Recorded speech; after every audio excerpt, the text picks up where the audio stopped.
Hey, what's going on, y'all? Good morning, good morning, good morning. Tune to the morning edge right here on 1540 AM 101.7 FM. I'm your host, Big Sarge, along with the super producer, Nessa. Yes. It's Friday. It is. Why you acting like that? Because I have to work later tonight. I gotta work later tonight, too. I know, but, I gotta deal with people, and... Are you not a people person, Nessa? It depends on my mood. Depends. I've noticed but that. I have to deal with, drunk people most of the time. You know how that goes. Hey, Amy Taylor, good morning. Hey, look, it's Tell It Like It T.I. is Friday. That's what we're going to pump that mood up. Woo-hoo! Once again, you tune into the morning edge right here on 1540 AM 101.7 FM. Hey, Nessa. Yes. I probably should have told you this from the get-go. But, since we are a transparent, interactive show, do you mind pulling up the weather, please? The weather? Yes, I'm going to need to put that weather report out. And if you don't mind, I'm going to need that. And you know what? I think there's a tropical storm brewing, right? Off the coast of... I can't remember. I know that there is, though. There's a tropical storm brewing. What is it? We'll have that. Look, after the first break, we'll be able to do a weather update. Yeah. And listen, I normally wouldn't have said that on air, but I'm calling my own self out. Because, look, I got it written right here, weather. And I did not look at the top part of my notes, so I didn't get a chance to tell you. So I'm asking you now. Nessa, let me go ahead and say this to all the millions and millions of listeners and viewers that we have out there. I could not do this show without you. You know that? No, I'm pretty sure you Do can you it. know the feedback that I get from the people who listen to the show on how much they love? It's almost like, the morning edge with Nessa featuring Big Sarge. They love you. I get so many comments about Nessa is, wait a minute, I like Nessa. I was like, I like Nessa too. All right. I don't know what to say. You don't take. I don't take compliments very well either. People usually don't like me, so I find that surprising. I've been told I have the look. Your facial expression. Yeah. I told you about that. That's how my late wife was. Her facial expression. I was like, this is one of the sweetest ladies you ever want to meet. My oldest granddaughter's that way. Yeah. She has that look like I don't want to be bothered. But I'm like, this is one of the sweetest childs y'all gonna ever meet. Anyway, in the studio today, we're going to have Rebecca Wells. It's going to be an interesting conversation with her, not only because of what she's been through and what she's surviving, but what she's going through now. We'll talk about that. I don't want to give it all away. We'll talk about that at the top of the hour. All right, my morning thought. Hey, Nessa. Yes. Got a question. Shoot. Where is Omarosa? Where is who? You know who Omarosa is? Omarosa Manigault? No. She was a reality TV star. She was on Big Brother, Celebrity Big Brother. And then she went to work for the president, too. She's on Celebrity Apprentice. Oh, yeah, I know who you're talking about. Right? I don't know much about her. Why? I'm just asking, where is she? I don't know. It's almost like hashtag free Jerome. You know who Jerome is now? No. So every time we say hashtag free Jerome, yes, Jerome is Jerome Adams, the Surgeon General of the United States. Oh, okay. The black Surgeon General. The one they don't let come on stage like that no more. He did an interview yesterday, but it wasn't on stage, though. They don't let him come on stage no more after he talked about the big mamas and all that. Go tell your big mamas and your pawpaws and all that. So, hashtag free Jerome. Hey, but Omarosa used to work in the... She called herself a Trumplican. Like, she was like, when President Trump got elected, she was like, we're all going to get in there and he has enemies and we're going to get at him and this, that, and other. Then they fired her. They didn't even let her talk to the president when they fired her. I remember she snuck in a recording device that was on her. Yes. Where is she? President Trump called her a dog. You remember that? No. I just want to know, where is she? You know what? I'm going to Google. Exactly. So she's the assistant to the president, and she was the assistant to the president and director of communications for the office of public liaison. Hey, as long as we're looking for missing black people, I asked where hashtag free Jerome. Since we're looking for Jerome, we can't find him. Since we're looking for Omarosa, we can't find him. Hey, where Ben Carson at? I don't know. All these people are part of the president. Two of them are. One of them is former. Part of President Trump's cabinet. Them about the only three people I can remember that work for the president. I don't even lie to you. I was like, where they at? I don't even know these people, honestly. You don't know who Ben Carson is? No. We talked about him the other day. I just Googled him right now. Ben Carson is the director of housing and urban development for the United States, right? Yeah, you did talk about that. Yeah, but he's an actual surgeon. He should be where Jerome is, right? Remember we talked about him talking about, I've been in the hood. I got robbed at a Popeyes. Like, boy, don't nobody get robbed at no Popeyes. You know what? That's the equivalent to saying you got robbed at Timmy Chan's. You know what Timmy Chan's is? I do. That's like saying you got robbed at the original Timmy Chan's out Martin Luther King. Don't nobody rob nobody over at Timmy Chan's. Everybody just want their wing dinners and they want to go home. If you say you got robbed at like Bombshells, okay. Hooters, I got it. Even Chili's, I got it. But why does Timmy Chan's, or however you say it, then why do they have like protective glass everywhere? The one I've been to. They just jumped ahead of the coronavirus. Okay. I don't know, but I never went back to Timmy Chan's after I saw that. Love Timmy Chan's. All right, let's jump into some of these headlines right quick. So a memorial was held on yesterday for George Floyd. It was a really good memorial, heartfelt.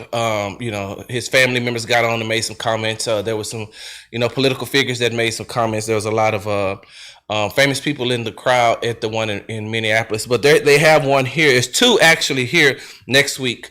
For those of y'all who don't know, George Floyd was the Houston native who was killed by police officers in Minnesota on, was that last Monday? Mm-hmm. Yeah, it was killed in Minneapolis. So they have two services here. One is public, one is private. The first one is public. June 8th, 2020 from 12 to 6 p.m. at the Fountain of Praise off of 13950. That's 13950 Hillcroft Avenue. Then the second one is a private ceremony. Going to be at the same place, but it's the next day. So on next week, I'm waiting to hear back. I'm waiting to hear word, but I should be attending both of those services. So the schedule here may be a little, We're gonna work. We're gonna make it. We're gonna make it work. All right, Nessa. Speaking of George Floyd, right? Mm-hmm. So come to find out, Nessa, George Floyd wasn't resisting arrest. Now, we already knew that, though, right? Mm-hmm. We already knew if you've watched the video, the additional videos, you've seen that George Floyd was not resisting arrest like they said he was, and the reason why they had to do what they did to him. All the other video had shown us that he wasn't, and then y'all said he did. Hey, let's wait till everything comes out. Guess what, Nessa? Something else that came out. Maurice Lester Hall. Remember that name. Maurice Lester Hall. He was in the car when George Floyd got arrested. He is the eyewitness that was sitting on the passenger side when the police started roughing up George Floyd. Now, the reason you haven't heard about him was because 2 days after everything happened, he fled to Houston. He came here.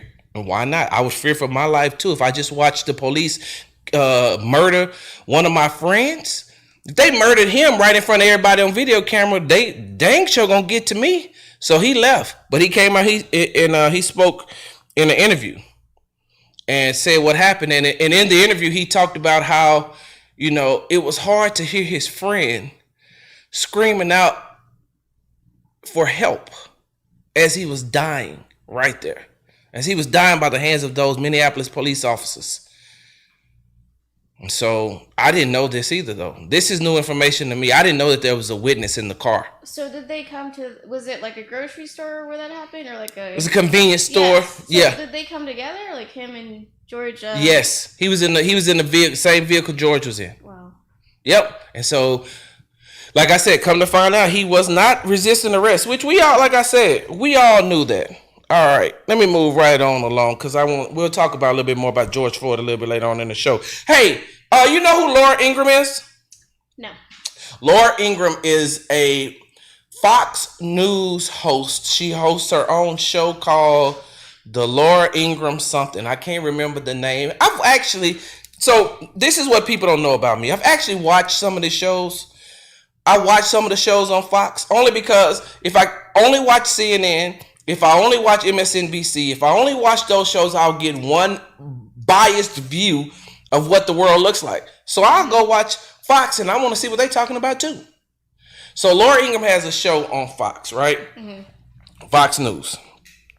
So I just want to say this with all due respect. You know, I got to preface things now because I don't want to make it sound like I'm attacking women, and I don't want to make it sound like I'm attacking a white woman. So let me say, with all due respect, Laura Ingraham, just shut up. Just shut up. Just hush. You're the female version of Drew Brees. Just hush. You just keep talking for no reason. Just hush. Back in 2018, Laura Ingraham told LeBron James to just shut up and dribble after the NBA superstar made comments about President Trump. She told him, just shut up and dribble. I think she told some other NBA players, but she specifically called out LeBron James. Just shut up and dribble. But 2 days ago, she said that Drew Brees is allowed to have his view about kneeling and what the flag means to him. So you tell LeBron James 2 years ago he can't say nothing, just shut up and dribble. But you don't tell Drew Brees to just, take the snap and throw the ball or hand it off or nothing like that, Laura Ingraham. So she got drugged on, have you ever seen that meme where the white man is holding a piece of paper up and it says they about to drag you? They finna drag you. No. So that's in reference to you say something stupid. Oh, they about to drag you on social media. Like they're gonna throw you under the bus. Yes, okay. They about to roast you. They about to get you. So there's a picture of a white dude holding a sign say they finna drag you. It's my favorite meme. Matter of fact, it's on my computer. I'll show you during the break. So they drug Laura Ingraham, right? So what they did was they brought up old footage of her telling LeBron James to just shut up and dribble, and then her comments to Drew Brees about he could have his opinion about kneeling and what the flag means to him, right? Mm-hmm. This is the thing that got me. How come when it was LeBron James, it was shut up and dribble and do what you want to. Shut up and dribble and just play basketball. Then it was Drew Brees. You say you can have an opinion, and this is the one thing. This is the telltale sign. This is the telltale sign when most people are wrong, but especially when it comes to Anglo Americans. Well, we just all need to be Christians. We just all need to forgive and move on. We just all need to just be at that point in our lives where we wake up in the morning thankful for being able to breathe. I know I said that 2 years ago, but right now, this nation, what this nation needs? We all need to come together and hold hands and say, thank you, God, for waking us up. Thank you, God, for giving us breath. And I'm saying to myself, am I listening to a TV show or Joel Osteen? Because I swear for goodness, that's exactly what Joel Osteen be saying. Hey, brother, it is okay. Just come together. Hey, listen, don't hit me up on social media talking about I'm trying to talk bad about Joel Osteen. I could do that. All I got to do is go back 2017 during Hurricane Harvey. We're not going to go there, though, because Joel Osteen ain't done nothing to me. All right? We're not going to. I'm not. So, no. But that's the telltale sign.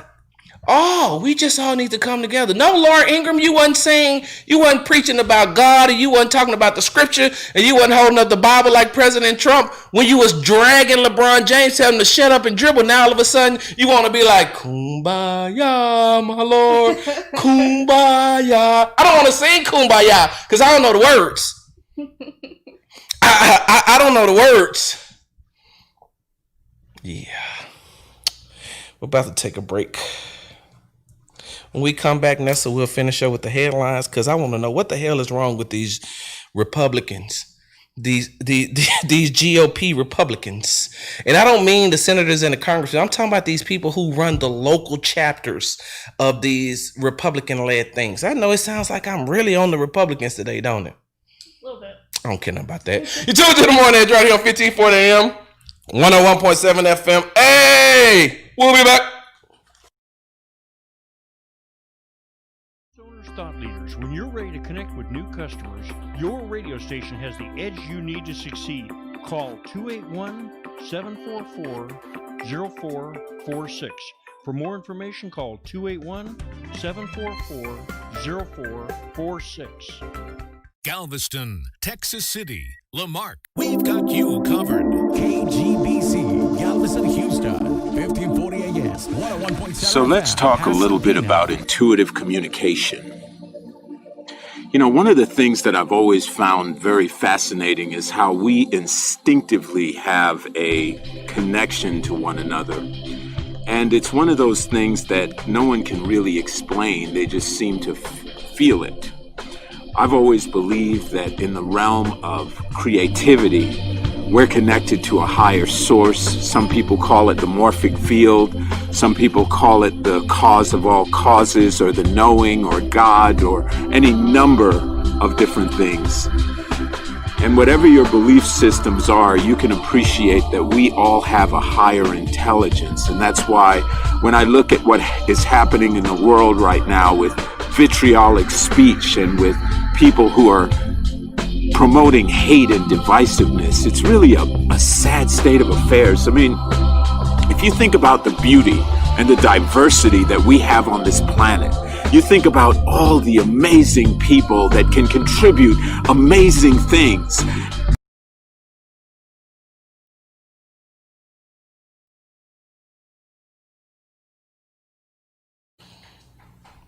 Hey, welcome back to the Morning Edge right here on 1540 AM, 101.7 FM. I'm your host, Big Sarge, along with the super producer, Eric.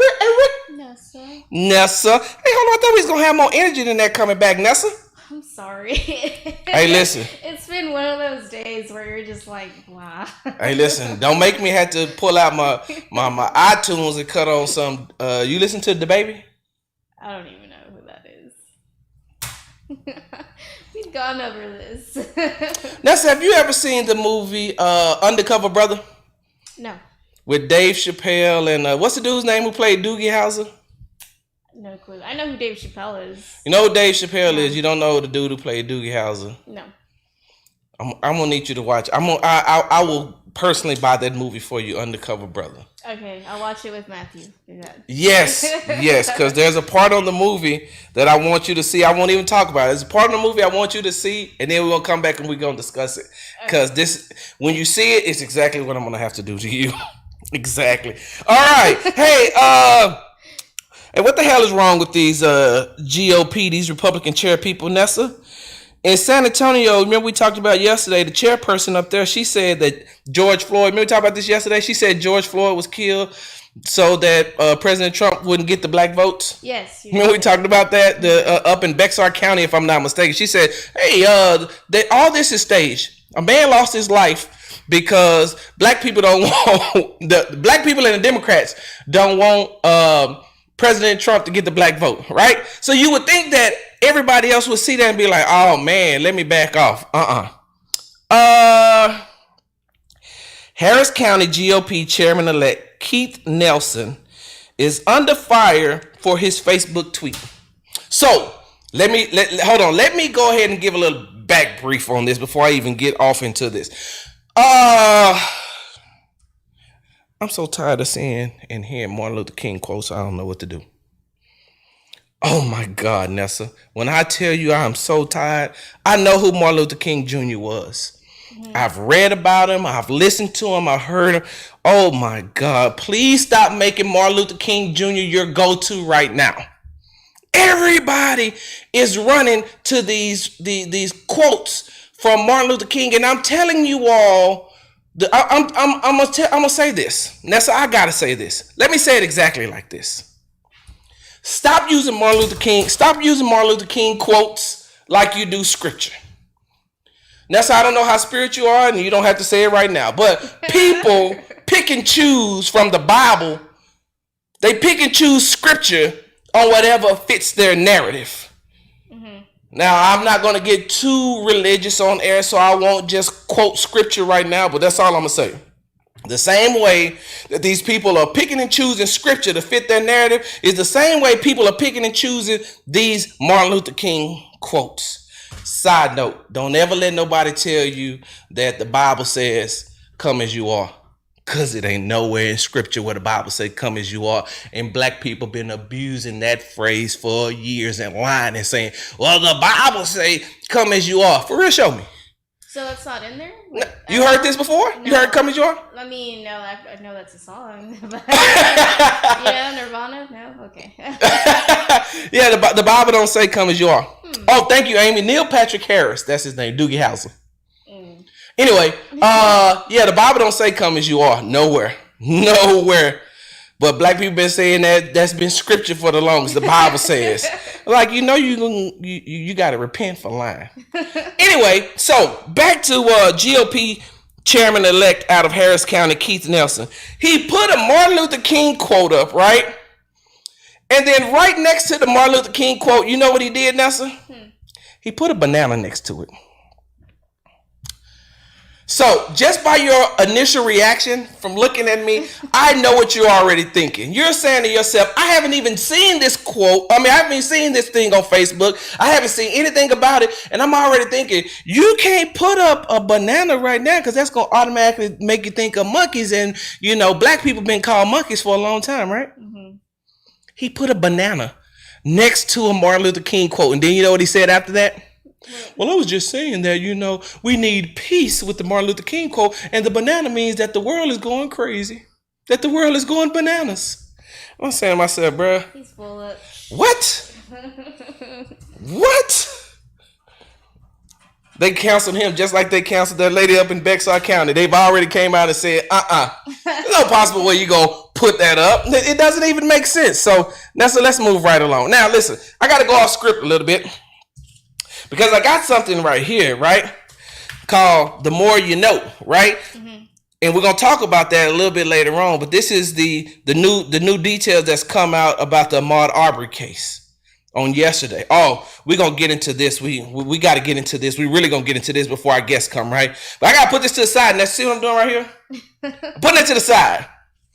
You see this? Mm-hmm. So sometimes, Nessa, when you're dealing in the media, right? When you're on radio, when you're on television, heck, sometimes when you're doing print or web-based media, things change. They just change. Bam, bam, bam, bam, bam, bam. I was coming in here and I started getting all these thoughts in my head. It's like, even though I've already written out what I want to talk about today, sometimes I got to go a little bit off script. So I decided to write this down so I wouldn't forget it because I'm old.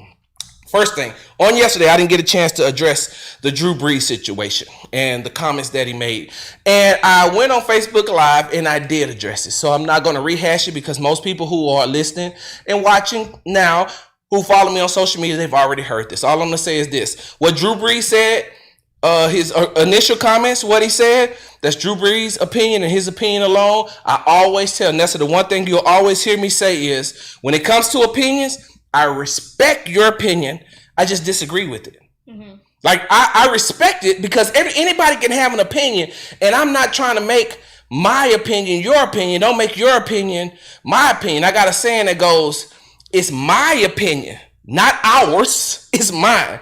Yours is yours, not ours. So what Drew Brees said, same thing he said 4 years ago, Drew Brees said that's his opinion alone. I'm cool with that. But I went a little bit deeper and I said that the reason why people are upset Drew Brees is because of, Nessa, I'm about to teach you something right quick. This is, I wanted to get to it yesterday, but I'm going to teach you something really, really quick.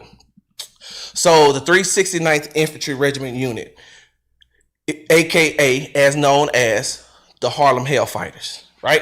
It was the first infantry unit to go over in the World War I, all African-American infantry unit that went over there. They actually went over there as supply as far as cleaning. They went over there to clean, to serve. They ain't go over there to fight. They did not go over there to fight. And as a matter of fact, the Germans is the one who named them the Harlem Hellfighters because of how they acted. So the Harlem Hellfighters, right? The 369th Infantry Regiment Unit, which side note, that was my first unit when I got into the military. Alpha Company 369. Right there in basic training, right there in Fort Jackson, South Carolina. So that group went over there. The commander who was over that group, first of all, didn't really want them. They didn't really want an all African-American National Guard unit. So they took them anyway. So when they got over there, the French kept saying, we need help. Can y'all give us people to fight? So he said, oh, okay, so I know how to fix this problem because I got the president on my back talking about we need to, I need to take these African Americans, and I got them saying that they need people. Hey, send the black unit on over there. So they sent the black unit on over there, right? Mm-hmm. For 191 days, them black people, them black soldiers, let me say it like that. For 191 days, them black soldiers kicked them Germans' butt. That's awesome. 191 days. Like I said, that's what they were called, the Harlem Hellfighters, because they was getting it in. And that's, here goes something else that I said on yesterday that a lot of people don't know. Some of them didn't even have real weapons. They had weapons from the United States Army, mm-hmm. that didn't even have magazines. They didn't even have ammunition.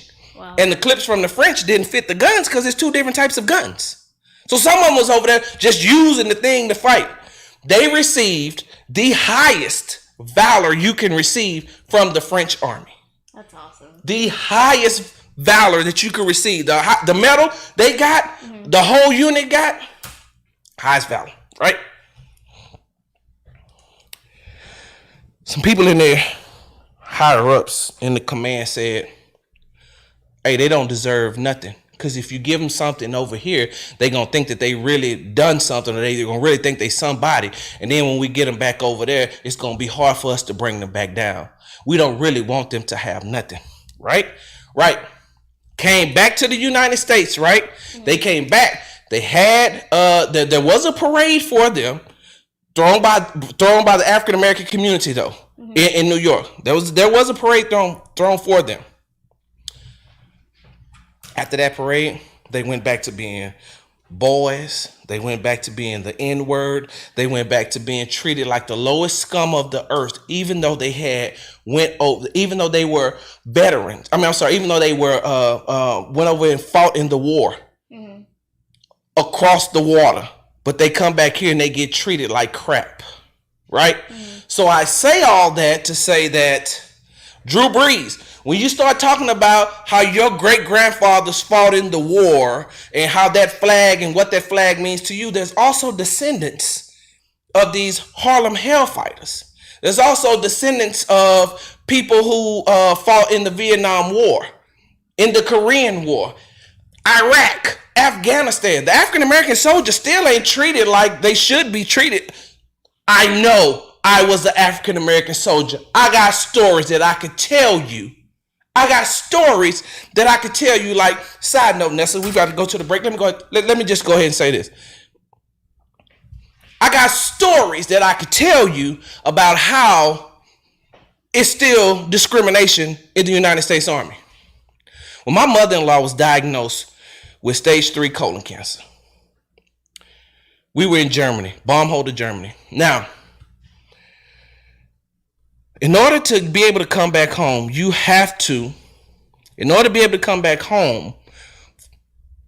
the unit helps pay for it, come back from back stateside, there has to be a dire need or emergency coming from the Red Cross.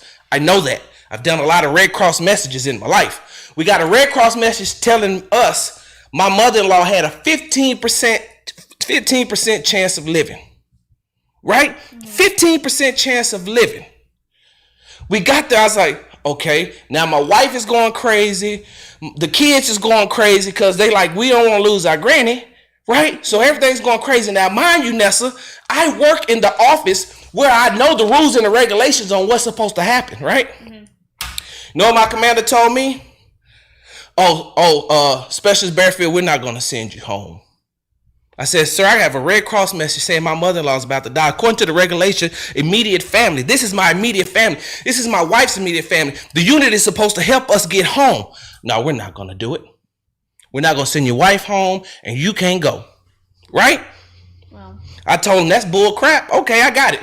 I went down, took my wife and put them on a Space A flight. Put them on a flight and sent them back home in 3 days. I packed them up and they were gone. They came back stateside because you're not going to tell me my family can't come. You can tell me I can't come. Nessa, they told me I couldn't come home to check on my mother-in-law who had a 15% chance of living. They paid for a major to go home because his aunt was having dental surgery. Wow. paid for a major to go home because of his aunt. And my mother-in-law is dying. My wife, mom is dying. And you can't send me home? Oh, okay.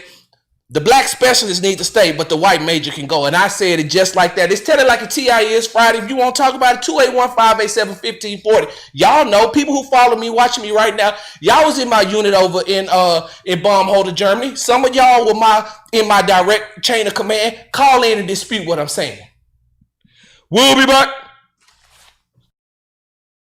Opinions expressed in this program are that of the show host and guest, not Edge Radio Network or Sega Broadcasting. This is KGBC, Galveston, Houston, 1540 AM, and K269GS, Pasadena, 101.7 FM. Are you ready to be pushed over the edge? Edge Radio, coming soon to 1540 AM. So let's talk a little bit about intuitive communication. You know, one of the things that I've always found very fascinating is how we instinctively have a connection to one another. And it's one of those things that no one can really explain. They just seem to feel it. I've always believed that in the realm of creativity, we're connected to a higher source. Some people call it the morphic field.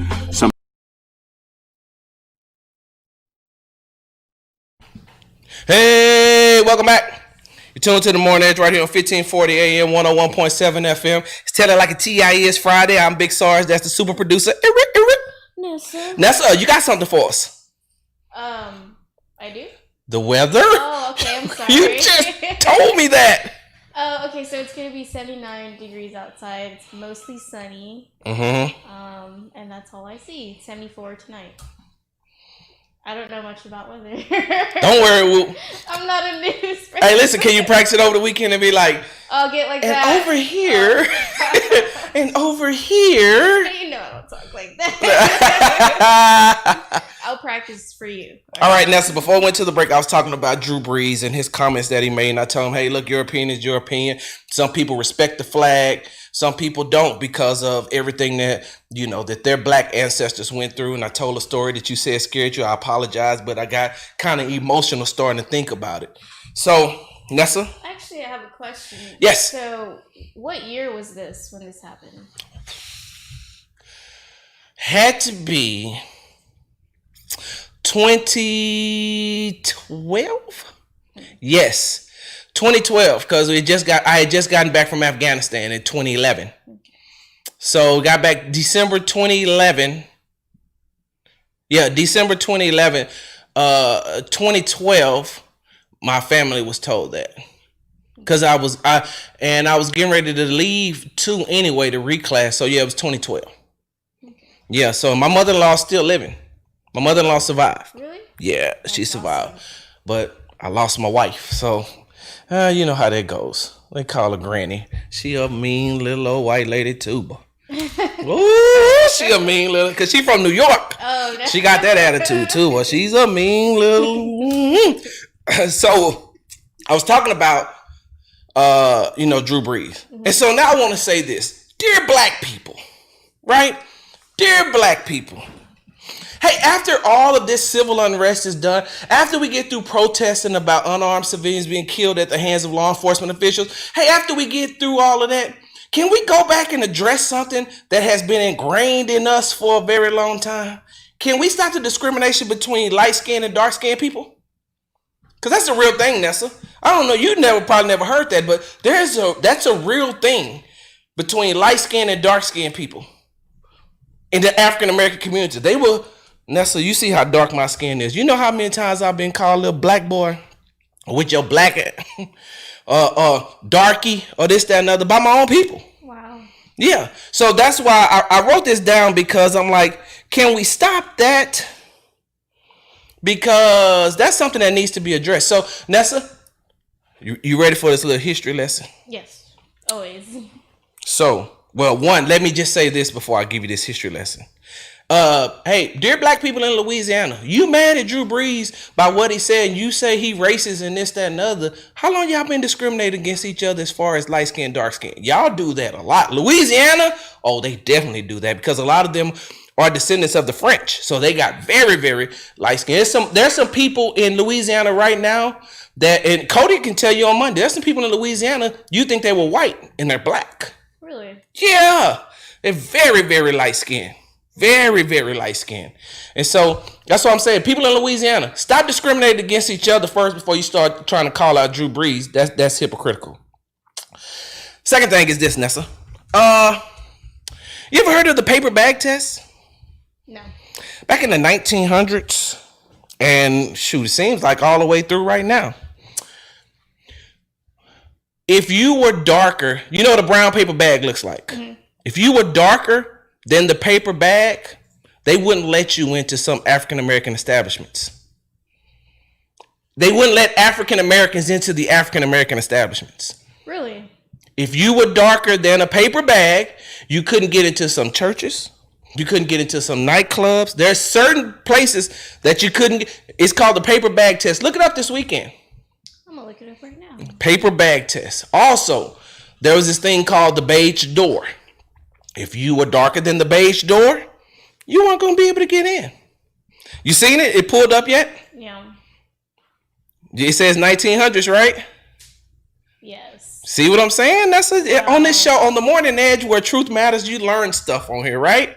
From 1900 until about 1950. That's crazy. I didn't know this at all. and it still goes on to this day, though. They just removed the paper bags and the beige door, and we just discriminate against each other now. Wow. Now, on the flip side of that, the dark-skinned people get some, some jokes in. You remember, Prince, right? The musician who passed away, mm-hmm. right? Prince Roger Nelson. Mm-hmm. Yeah. Dark skin, we get off some jokes too. We say that's how light skinned people be in the mirror in the morning. Maybe I'm just like my mother. Oh my God. All right, now so look, I gotta get, because I know we got a guest that we got coming in once we take another break. Hey, Nessa. Yes. So I won't say this too. I got a lot on my mind right now, Ness. I'm trying to get it all off before we go on the weekend. Hey, do you know one of the reasons why you're having so much trouble with the police? Know why there's so much police brutality going on in these low-income and minority communities? No. Because they've lost touch with the community. So back in the day, the police used to live in the community in which they patrol. Mm-hmm. Now they don't. A lot of them go and patrol lower income communities and neighborhoods, but they live in the suburbs. There are policemen that live out in the woodlands that work in 3rd Ward. Wow. Some that live in Pearland that work in Houston. Like, they don't live in these communities no more. And the problem is they don't come back. Once their shift is over, they don't come back. So they don't know what's going on until they show up the next day for their shift. Now, you got everything you see on social media. You got everything you see in these rap videos and things like that. So when they show up, they think little Tyrone, who is on his way to be class valedictorian, but he got dreads. And I just seen on social media, or I seen on this video where this dude was dreads, was a gangster. So now all of a sudden Tyrone is a gangster too. So I should treat him as such. And it's not like that. But they don't come back to these communities. They don't know. They don't live in the communities. They don't come back to the community. So you get to a point where you just be like, we don't know what's going on now. You don't know what's going on, and you show up blind. So now when they try to tell you what's going on in these communities, you don't want to hear nothing because you're ready to get off, and you may be overworked. Now, last thing I got on this subject. So I told you things change, Nessa. Mm-hmm. Dear white people, we still mad at y'all for your lack of involvement in the civil rights movement. Y'all could have stopped everything that's going on right now. If white people would have gotten involved in the civil rights movement, really gotten involved, we wouldn't be at civil unrest right now. We wouldn't have as much racial discrimination and things that's going on right now if y'all would have got involved during the civil rights movement. Now, white people that's listening, they hate me right now. That's cool. I got it. I'm cool with that. Now let me make you love me all over again. But I'm also happy now because there's a new breed of helpful white people. What I mean by that is that now they're down for the cause. So now every time I look and I see protests and things that's going on and things that's happening, it's from white people out there saying, hey, look, we're not going to let what happened before happen now. And they're getting themselves involved. They're putting themselves in the struggle, in the cause. And so what you could have done to stop it with the civil rights movement, you're fixing it now. Because there was a whole generation from the civil rights movement all the way up until now where they just turn their heads. But now, Nessa, and when you look on TV, when you look on these videos and you see these white people out here and they about their action, boss. They taking rubber bullets. They being beat. They being pushed. They're forcing the action. And that's what's going to force the change. By forcing the action, you can force the change. That's why I don't like to see when people be like, oh, these white people just out here just trying to get involved in the cause so they could go back to their neighborhood to say blah, blah, blah. Nope. Whole new breed. A whole new social media breed. A whole new videoing breed. On yesterday, a man was pushed down trying to talk to the police in Buffalo. Right? Was pushed down by the cops. Fell, bust his head open. In the report, the cops put that the man tripped and fell. The video showed different. You know who submitted them videos? Who? White people. Know who's submitting a lot of these videos showing the civil unrest and injustice that's going on by law enforcement officials? White people. So where your ancestors got it wrong during the civil rights movement, oh, y'all getting it together right now. And Big Sarge gonna salute you. You can love me, hate me, I don't care. And that's one to grow on. Hey, Nessa, before we go to the break, I got something for you. Yes. Weird news. Oh, yes, I'm all for weird news. Did you hear about the man who faked his wife's disappearance so she would not have to go to prison? What? In West Virginia? That's like an episode of My Name is Earl. Nessa, please. Have we connected right now? Remember when Joy goes to Mexico? I didn't see that episode, but yeah. Crab Man. Yeah. You watch My Name is Earl? Yeah, and Dog the Bounty Hunter was on that episode. Oh my God, I think that we have finally connected. My Name is Earl is one of my favorite shows. I love that show. Based off the premise on what he's doing, but it's really funny. It's funny. It's, oh my God. I love Crabman. But no. What about this man? Okay, so hold on, Nessa. Now I gotta get back to it. Hold on. So here we go. Man fakes wife's disappearance so she avoid prison. A West Virginia woman and her husband faked her disappearance by pretending she plummeted from an overlook as part of a scheme to keep her out of having to go to prison, authorities said. Julie Wheeler and Rodney Wheeler were arrested Tuesday on multiple charges, including conspiracy and giving false information to West Virginia State Police. State Police said Julie Wheeler was reported missing Sunday by her husband and 17-year-old son. The family claimed Julie Wheeler had fallen from the main overlook at the New River Gorge National Park Service Ranger Lisa Sisk said. Authorities searched for Julie Wheeler for days but found her Tuesday alive and well, hiding in a closet in her home. That's awesome. See, I need Matthew to do that for me if I ever. Hold on. Would you do that for Matthew though? I would. I so would. You'd be like, I don't know where he is. No clue. I think he ran off with another woman that I work with. That's awesome. You do that though? I so would. I'd be like, I don't know. He had a mistress. I don't know where he went. Oh, Nessa, I'd probably. You know what? Would I do that? I would.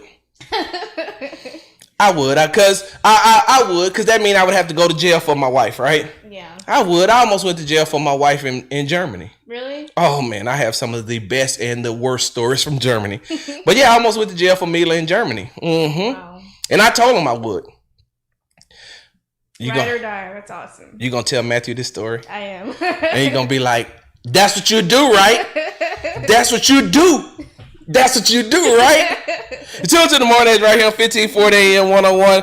FM. Hey, when we come back, I got to get into the more you know. And coming up, we do have our in-studio guest. We'll be back.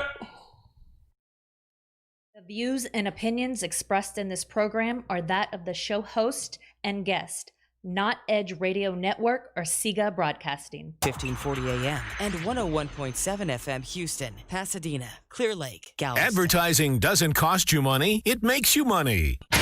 Well, give us a call. 281-744-0446. 281-744-0446. This is Dr. Gabriel Arango with Arango Chiropractic Clinic, and today I'd like to inform you that doctors of chiropractic are primary contact healthcare providers who provide essential care, including but not limited to managing acute and urgent musculoskeletal conditions. These services are critical for managing cases that otherwise could end up in the emergency rooms, worsening an already difficult situation. It is important to note that chiropractic services also keep in place health care providers, first responders, and others who have physically strenuous jobs that support critical infrastructure, such as truck drivers who continue to ensure that America's healthcare and food. Hey, welcome back. You're tuned to the Morning Edge right here on 1540 AM, 101.7 FM. I'm your host, Big Sarge, along with the super producer, Eric. Nessa. 281-587-1540 is the number to call in. Once again, it's 281-587-1540 is the number to call in. Nessa, what's the weather like? Gosh, here we go. Don't worry about it, Nessa. We'll catch it on the next break, right? Yeah, because I closed the tab completely. Coming up after the next break, we do have our in-studio guest. I can't wait to have her on because y'all think that I'm a little fiery pistol starter. She a 50 cal. She a tank. And once she get going, you ain't gonna stop her. And I love it.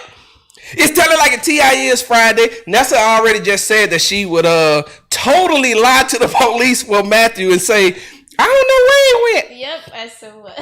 Hey, look, speaking of, since we're on that type of subject, let me just say this. Do you know when Mother's Day became a national holiday? No. It became a national holiday May 9th, 1914. A proclamation was signed by President Woodrow Wilson that every second Sunday of each May would be Mother's Day. That sounds so cute, don't it? Yeah. Sounds so great, right? Every second Sunday of each May would be Mother's Day, starting in 1914. You know, it took 58 years before men got Father's Day. Really? 58 years. It wasn't until 1972 when Richard Nixon signed the permanent proclamation about Father's Day being in June. Now, it had been on the books since 1966. That's a 1914 mothers get a day, but daddy's got to wait 58 years. Do you know how mad I would have been? I've been like, I got to buy you when Daddy's Day? They're saying you're not that right? important. When is Father's Day? How come I don't have nothing for Father's Day? Don't make no sense, right?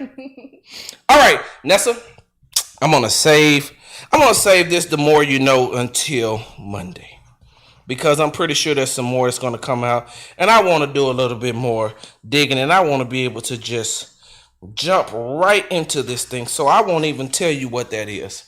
I'm gonna do this before our guest comes on, right? Mm-hmm. So I can get everybody, get their energy flowing, get everybody going, right? So we're gonna go ahead and do this early, Nessa. All my Vietnam veterans, welcome home. Germany, good night. All my active duty military personnel that's downrange, good night. It is now time for Big Sarge's Article 15. Candace Owens, come get this work. Now, I know, listen, don't y'all leave the show yet. I know we're used to doing the Article 15 at the end of the show, but I want to make sure that my in-studio guests get all her time. So that's why I'm doing the Article 15 right now. Candace Owens. So on Facebook Live, you felt the need to bring up George Floyd's criminal record. You said that you can't respect the man, but you can respect the cause. You can't respect the man. You couldn't respect George Floyd, but you can respect the cause. You said, I don't know why y'all trying to make him out to be a martyr. I don't know why y'all trying to make him out to be such a great man. Here's his criminal history. And you proceeded to bring up the criminal history of a man who is deceased. And I used deceased so I could also say who was murdered by the police. You took it upon yourself to make this whole thing about Candace Owens. You took it upon yourself to say, oh, let me bring the spotlight onto me. Y'all stop protesting. Y'all stop rioting. Y'all stop talking about unarmed civilians dying at the hands of law enforcement officials. Y'all stop talking about all that. Look at Candace. Look at me. Do you know the disservice that you did to the family by talking about this man's criminal record? And for the record, what does his criminal record have to do with the fact that he was murdered by the police? What does his criminal record, what does what he did back in 2005 or 2007 have to do with 2020? Here's the question. Was he killed for a crime that he committed on that day? Because it's come out now that the $20 bill wasn't fake. Also, was he killed for anything that he did? Well, he was resisting arrest. I just told you about an eyewitness who was in the vehicle with George Floyd who said he wasn't resisting arrest. There's video out there that shows that he wasn't resisting arrest. Why would you use his criminal history to try and dog this man out? And he's not even here to defend himself. He's not here to defend himself. And you want to bring up his criminal history. As he laid there, as I watched him die, while the police officer had his hand in his pocket, as I watched George Floyd die, screaming out for his mama, screaming out for help, while 4 officers killed him, one with his knee on his neck and the other 3 just standing around like nothing to see here, y'all move on. As I watched George Floyd die, as I watched George Floyd being murdered, you think I thought about what he did back in 2005? What he did back in 2007? You think I thought about that, Candace Owens? No.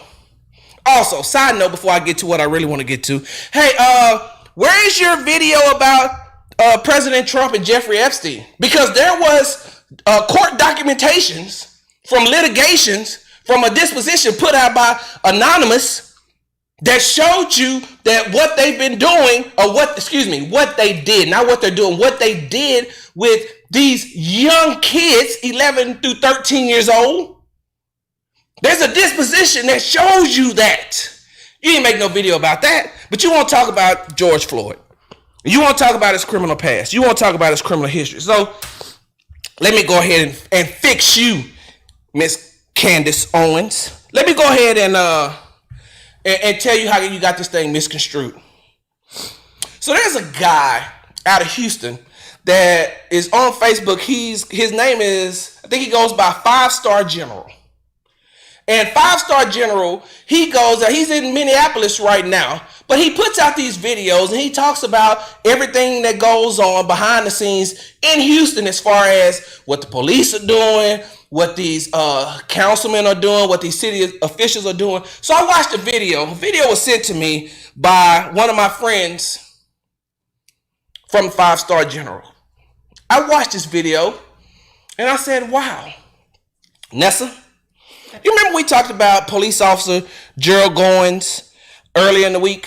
He's the police officer that raided that house, the Tuttle's house, yes, by black tar heroin. Mm-hmm. And you remember I told you that they started going back and they went into his cases and they started to see that he had set a lot of people up. He had falsified a lot of police reports. He put a lot of people in jail or in prison falsely, just so he could pick his numbers up and keep his numbers up, right? They are still going through all of Gerald Goins' cases on where he messed over people and had them locked up. Nessa, You know what one of the names of those people who was falsely accused? George Floyd.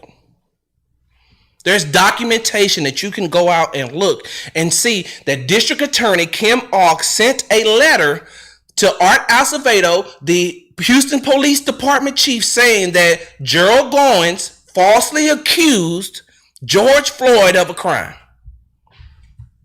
They don't believe me, Nessa. They don't believe me, so hold on. Let me go ahead. Y'all give me 1 second and let me pull this thing up, Nessa. Hold on 1 second. Where is it? Is it on this phone or it may be on the other phone? God dog it. I thought I had it. Give me a second. It must not be on. God dog it. It's on the other phone. And I'm using that for something else. It's public information. It's out there. I can show it to you. I'm going to show it to you during the break, Nessa. So, Candace Owens, when you get to talking about George Floyd's criminal record, I guess you're a lawyer now too, right? So won't you go back in, and I need you to go through every one of his cases, because it's clear to see that there's one that he was falsely accused of. So that's why I'm trying to tell you, this is something you might want to sit out. I know you like to come in and say, well, look what the Democrats did to black people. Black people, there's no such thing as racial discrimination. I can't believe that you're talking about racial discrimination. It doesn't exist, says the person who got a $35,000 settlement for racial discrimination. But it doesn't exist. You know what else? I know we got to go to the break, Nessa. I'm just going to say this. Hey, Candace, you also had some words to say about Ahmaud Arbery. You remember when you made that case about you? You remember when you made that case about you saying that, well, why are we, this guy, it's a tragedy that he died in the middle of the street, but, I mean, he's a criminal. And they went back to the time where he was arrested at a school. His criminal history says this, so you have a history of going back and bringing up the history of dead people. So, have you seen now, Candace? Whether they're coming out and they're saying, and they're talking about how these people chased Ahmaud Arbery down? Are you coming out seeing that they boxed him in? Did you read what the Georgia Bureau of Investigation, did you read what one of their employees said who done one of the investigators? Did you read what he said, Candace? It said Ahmaud Arbery was trying to run out of the neighborhood.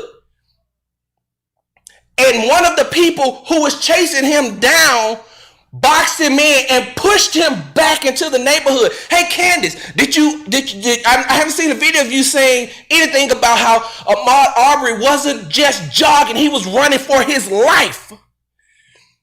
And just like the investigator said, he had gotten to the point where he wasn't going to run anymore. When you see him getting into it with that man with the shotgun, at that point he was tired of running. He had been hit by a truck and pushed into a ditch, and he kept running. He tried to run out of the neighborhood. They pushed him back into the... Nessa, you remember I told you about the fatal funnel? Mm-hmm. Remember I told you about that? They pushed him back into the fatal funnel so they could kill him. So if he'd have kept running, he'd have been shot in the back. I don't hear you saying nothing about that, Candace Owens. And while we're on it, hey, if we're going to go back and bring up... everything that's happened, if we're bringing up the criminal history of people that's dead, hey, let's go back and bring up some of the history of those Confederate generals. Talk about that? You want to bring up, let's just go back in history and look at all, not only just African Americans, but let's just look at the minorities who was killed. You know what? I got you, Candace. You may be a little bit slow, so let me help you out. Come here. Since we're bringing up the criminal history of dead people who have been, people that have passed away, since we're doing that, come here. One more thing, Candace. Hey, let's start with Christopher Columbus. You tuned to the Morning Edge right here on 1540 AM 101.7 FM. When we come back, we're going to a happy place. Well, I don't know. I think I may have stirred her up a little bit up in here. We're going to have Rebecca Wells in studio. We'll be back. Hey, listeners, in my opinion... Wait. Your opinion doesn't matter. This is where opinions collide on the Edge Radio Network, where we have discussions about politics, culture, philosophy, worldview, just the trivial topics. Every Thursday morning from 10 to 11 a.m., the gloves come off and we get into the nitty-gritty. Want to suggest a topic? Hit us up on our Facebook page, YouTube channel, and Instagram, and let us know what gets your blood pumping. Tune in to Edge Radio, where truth still matters.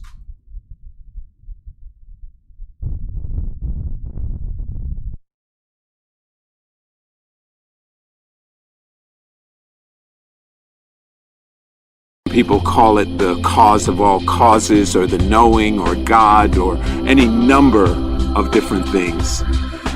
And whatever your belief systems are, you can appreciate that we all have a higher intelligence. And that's why when I look at what is happening in the world right now with vitriolic speech and with people who are promoting hate and divisiveness, it's really a sad state of affairs. I mean, if you think about the beauty and the diversity that we have on this planet, you think about all the amazing people that can contribute amazing things. There's not one person that has not experienced some foreign food, some ethnic flavor that you absolutely love to this day. Well, what if that person didn't exist? What if everybody just ate this one thing that was part of your culture? You see, that would take the fun out of life. Same thing with music, same thing with fashion, same thing with architecture, same thing with every form of artistic expression. That's what our Creator had in mind when He put us on this planet, to have that kind of wonderful, amazing, creative, synergistic diversity. And when someone has that, that's when they can really appreciate from a worldview how amazing this planet truly is. So I invite you to really open yourself up to intuitive communication, to become intentional about how you feel about your life and your interaction with everyone in your life, whether they're just like you, different than you, or somebody who can become like you. Welcome back. As in you being a mentor. To the Morning Edge right here on 1540 AM, 101.7 FM. I'm Big Sarge along with the super producer, NASA. What's the weather like, NASA? Okay, I got it down this time. All right. Currently 81, partly cloudy with a high of 91 today. Uh-huh. And this weekend should be sunny with a high of 94 on Saturday and a high of 96 on Sunday, so stay hydrated. Woo! What's the traffic like? Oh, man, you didn't say that.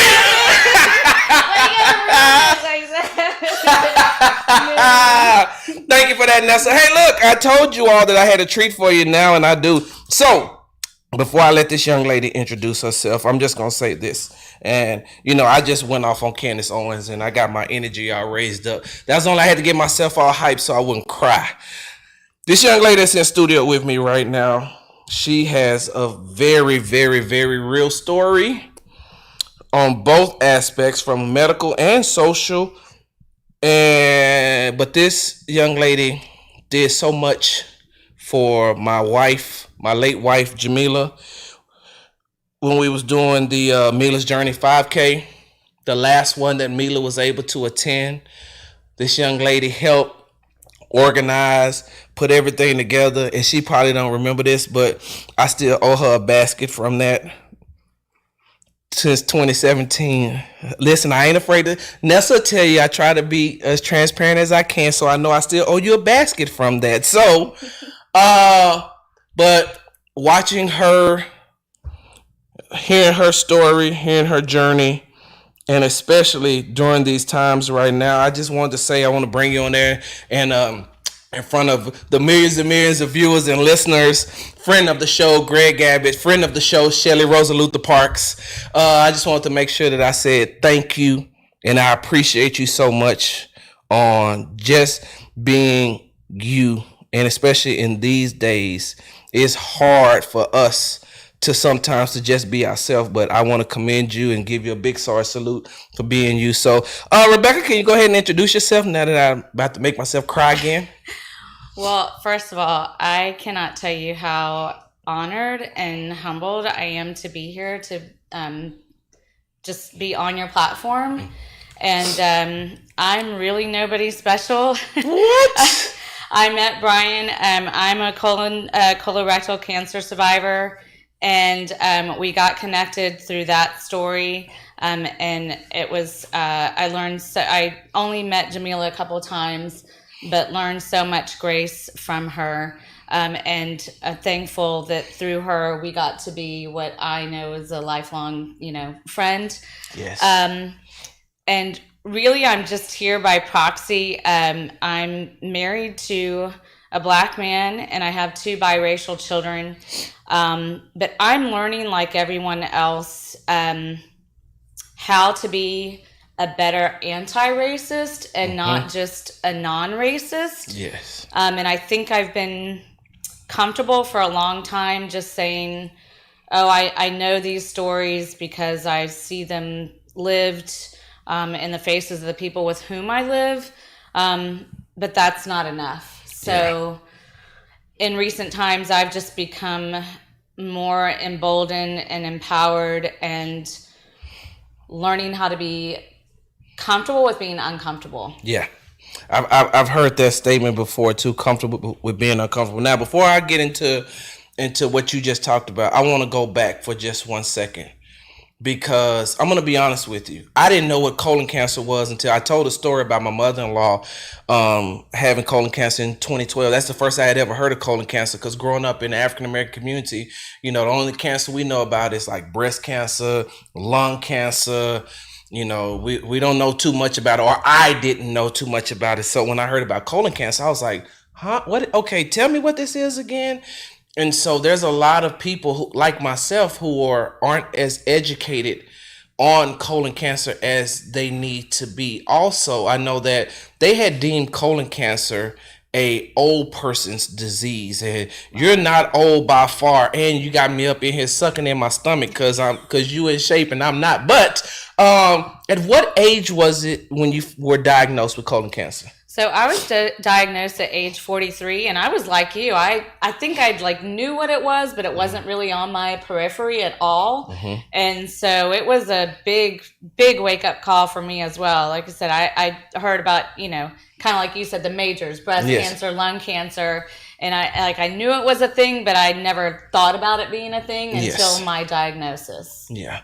And because Mila was misdiagnosed at 35, I think, and then they found out she had it at age 36. And so, like I said, I wouldn't have never expected it. And especially, like I said, as I was being more educated about it with her mother, and then all of a sudden for her to have it. And so I'm like, wait a minute, hold on. You just told me that people ain't supposed to get checked for this until they get 50 years old. Well, now they've changed it to 45 now. But you're not nowhere near close to 50. So why are you?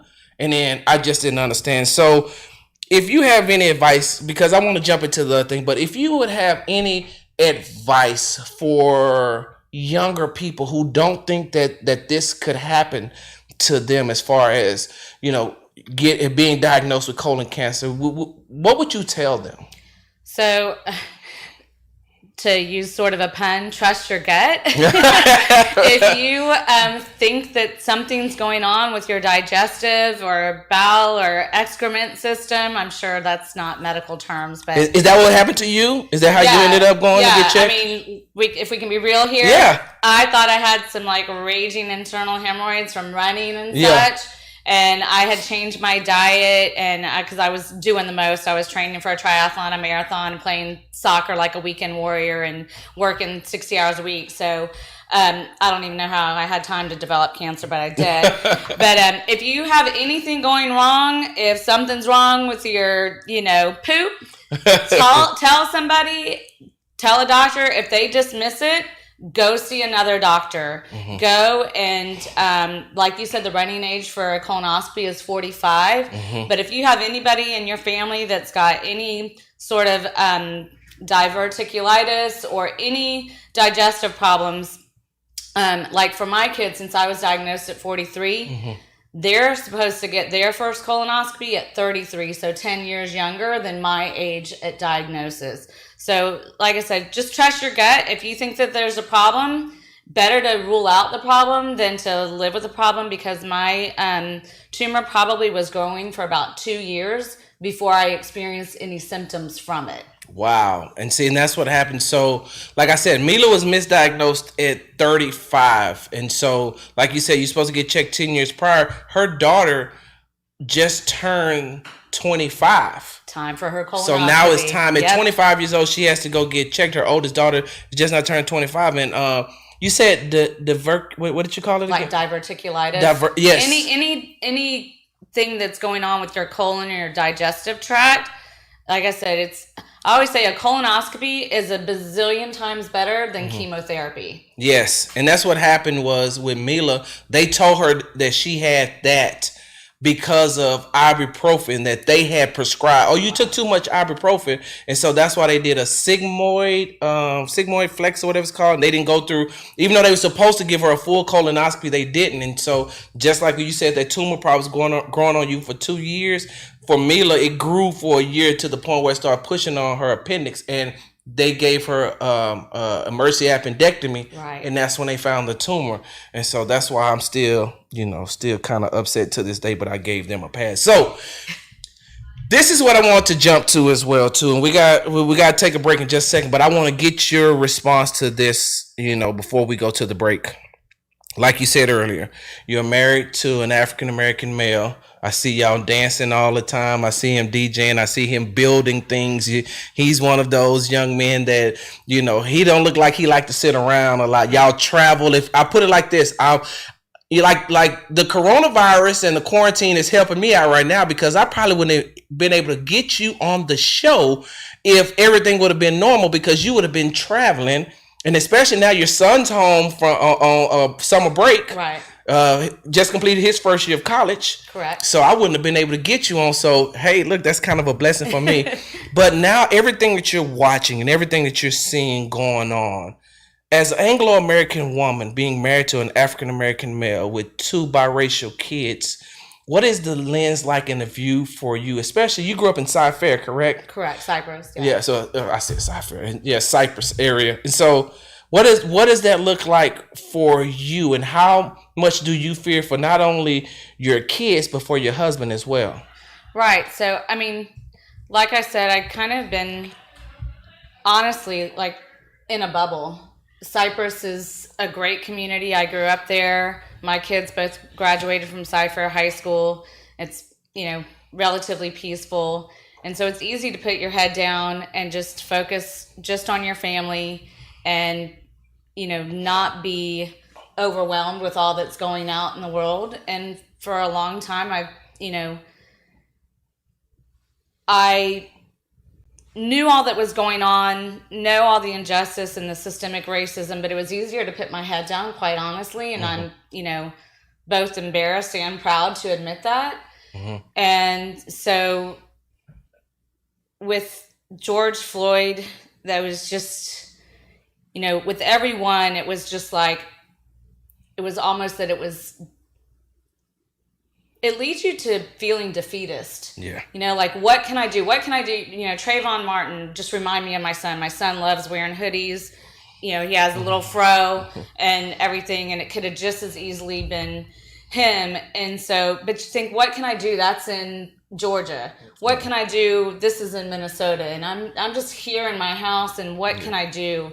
And so I have just really now, I think, in my master's degree, had a social justice focus for education leadership, but I'm just really now starting to sort of get into a stance where I am being actively anti-racist versus just being non-racist, and figuring out where I can make a difference, whether it's here, whether it's in Atlanta, whether it's sending an email to the governor of Minnesota. There are things that we can do. And so that's what I am 100% committed to doing now, is working with people who are like-minded, and not being very cognizant of, what I don't want to do is ever take on the air of a white do-gooder. And I also do not want to put any burden on people of color for leading me in this journey. This is my journey for myself, and I'm hoping to work with other people who are ready to take this journey as well for themselves. Yeah. All right, we're about to get ready to go to the break. But when we come back, I got a couple of more questions. In studio, I have Miss Rebecca Wells, a really, really, really good friend of mine who has a story. But when we come back, I want to jump over to the educational aspect because you are a former educator and now you're getting back into the educational field. And I want to ask you, when when you were watching or when you seeing what was going on with with some of these cases, like as far as George Floyd, could you see some of your former students being in that same situation? Right. You tune to the Morning Edge right here on 1540 AM 101.7 FM. We'll be back. This is Dr. Gabriel Arango with Arango Chiropractic Clinic. And today I'd like to inform you that doctors of chiropractic are primary contact healthcare providers who provide essential care, including but not limited to managing acute and urgent musculoskeletal condition. These services are critical for managing cases that otherwise could end up in the emergency rooms, worsening an already difficult situation. It is important to note that chiropractic services also keep in place health care providers, first responders, and others who have physically strenuous jobs that support critical infrastructure, such as truck drivers who continue to ensure that America's healthcare and food supplies get to where they are needed during the COVID-19 pandemic. This information was brought to you by Arango Chiropractic Clinic and Edge Radio, 1540 AM and 101.7 FM. 1540 AM.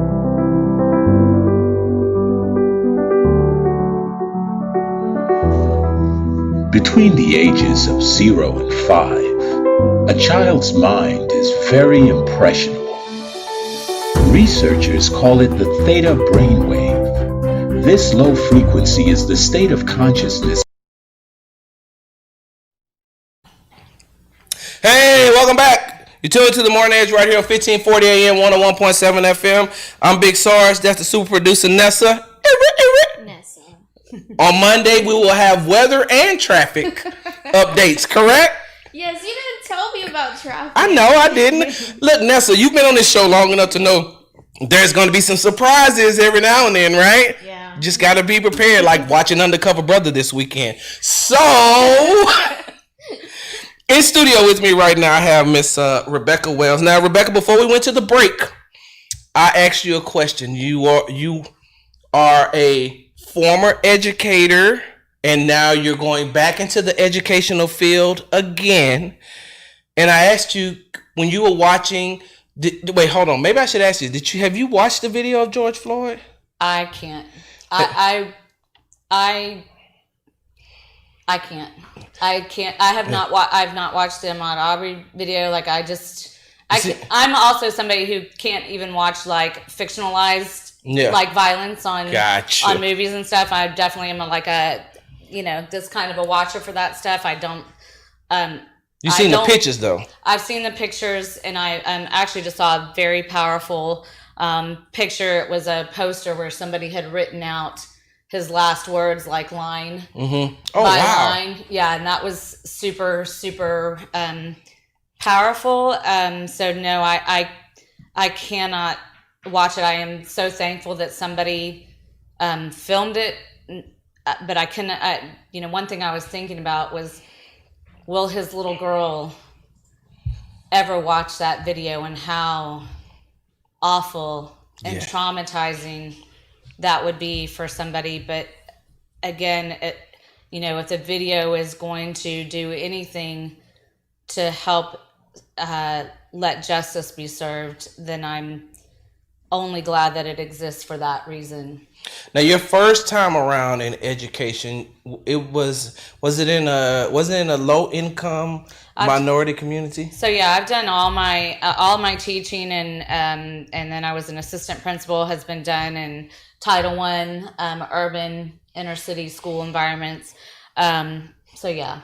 And so at least like seeing, like pictures of, let's just say George Floyd, for instance, could you imagine, like I said, it being one of your students down there the exact same way being?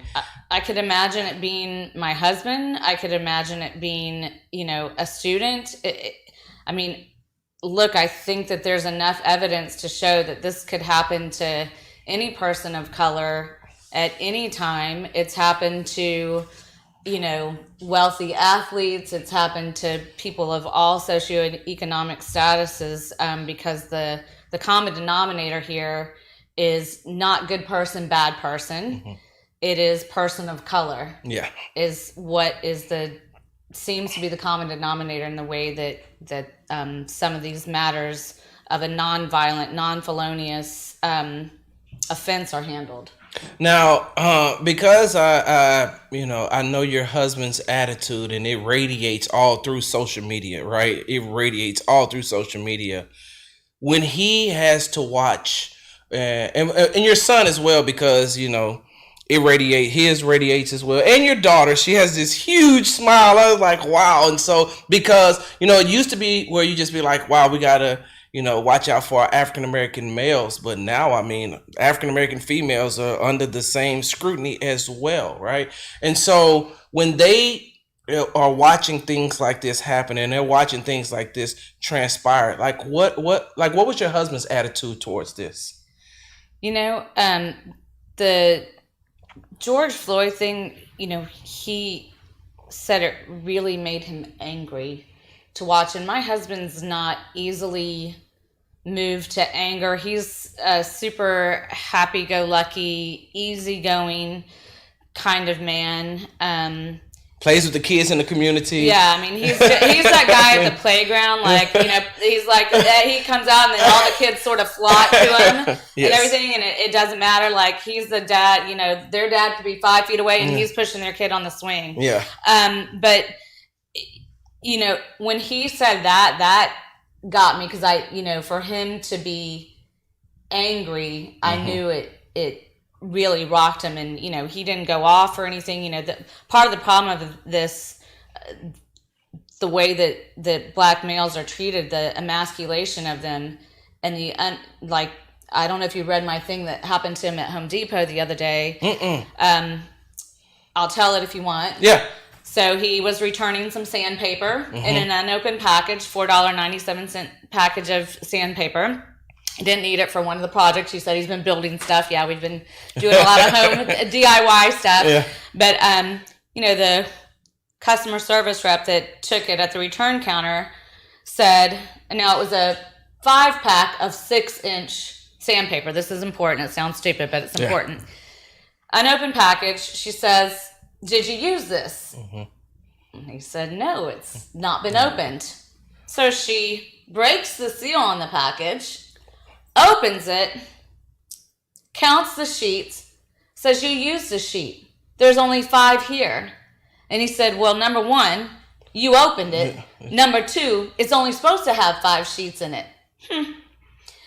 So he didn't say anything because he doesn't ever want to come off as angry black man, yes, the aggressive black man, because then who's to know, she calls security and then you got a knee on your neck. Yeah. And that's what's so frustrating is that, and then, so I actually called the Home Depot myself, and I just said, because had I been there, he said it probably wouldn't have happened, or had I been there, I don't know what would have happened. Yeah. But I called and I said, "I just want to know your store policy.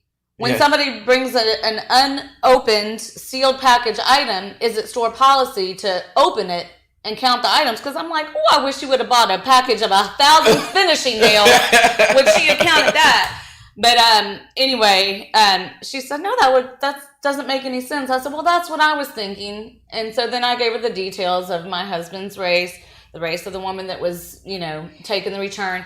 And I said, "Well, maybe she needs a refresher in your corporate policy." Wow. And so, and I actually posted it, and I had another friend who called and said, "I don't like the way my friend was treated at your store." Maybe we should call Home Depot from the Morning Edge and say, "Hey, y'all mess with Tommy." And you know what the crazy thing is I know that the woman who took my call was African American. Mm-hmm. And it really made me wonder, what is the power structure at the store? Is her boss, what if he's white? Is she going to feel comfortable reporting this call to him? Exactly. And so I was glad that my friend called and maybe spoke to somebody else, and I'm actually going to call back and follow up. Yes. But on my husband's part, that's really hard for me to be the one to do that when he should be able to speak up for himself and not feel fear of any retribution or persecution. We're about to get ready to get up out of here. Rebecca, tell everybody where they can find you. Wow. My Facebook is just Rebecca Wells, and there's a picture of myself and my husband. And if you want to connect with me that way, I'm happy to connect with you. I'm really interested in working with people who have an open heart and an open mind, and I'm committed to putting my money where my mouth is. If you think that you want to learn about systemic racism and promoting social justice and learning the active stance of becoming an anti-racist, I'll buy you a book, I'll buy you coffee, and we can meet and chat over it. So there you go. You've been tuned into the Morning Edge right here on 1540 AM, 101.7 FM. When you come back, Rebecca, first of all, Nessa and I love having company, right? Yes. Wish we had gifts, but we don't yet because we can we talk about the shirt? I gotta go. Okay. Gotta take a break. We'll do it. Hey, listen, hold on. Because you're coming back. I gotta have you back on because I want people to know that not only as an African-American male is your husband affected, but George Floyd went to Yates. All your husband's family went to Yates. Right. And so that's a close connection. So I got to have you back. Hey, I'm out.